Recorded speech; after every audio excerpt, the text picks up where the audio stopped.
Oke, halo guys, balik lagi sama gua.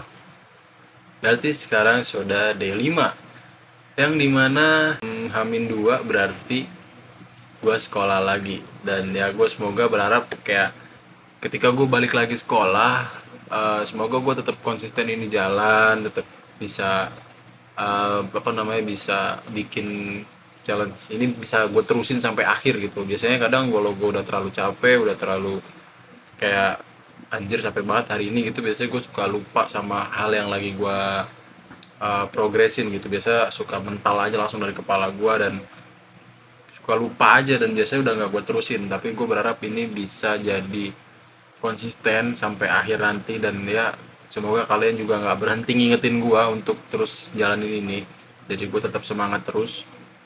Dan ya, gimana guys perasaan kalian sebentar lagi mau sekolah, besok terakhir libur.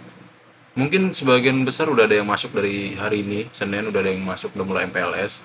Tapi ada yang baru mulai Rabu juga kayak gua. Gua baru mulai itu besok hari Rabu, lusa lebih tepat ya.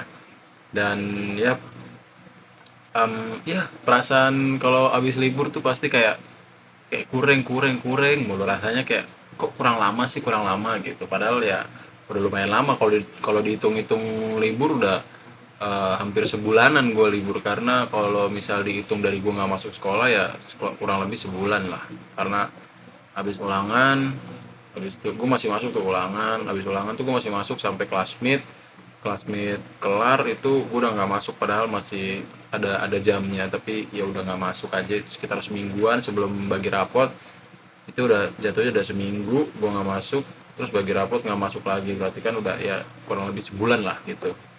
Pun sama ketika akhir tahun kan, 2025 ke 2026 kan kayak sama aja, kurang lebih seminggu after classmate nggak masuk, terus bagi rapot seminggu tuh udah, let's say udah 3 minggu kemudian gitu tiba-tiba masuk lagi, ya kan. Dan berarti Hamin Hamin 3 gue menuju demos, dan agak males ya sebenarnya, karena ini pertama dan terakhir gue demos cuy. Jadi gue dari kelas 10 gue nggak pernah ikut demos, dari kelas, bahkan dari SMP pun gue nggak pernah ikut demos itu, ya kan. Dari kelas, gue nggak tahu sih ya di SMP harusnya ada demos nggak sih di SMP, cuma gue nggak ikut. Dan ya ini pertama dan terakhir gue gitulah, karena gue BPH jadi mau nggak mau mewakilin aja sih gitu ya. So itu sih yang bisa gue ceritain, dan tadi gue juga latihan dan baru bikin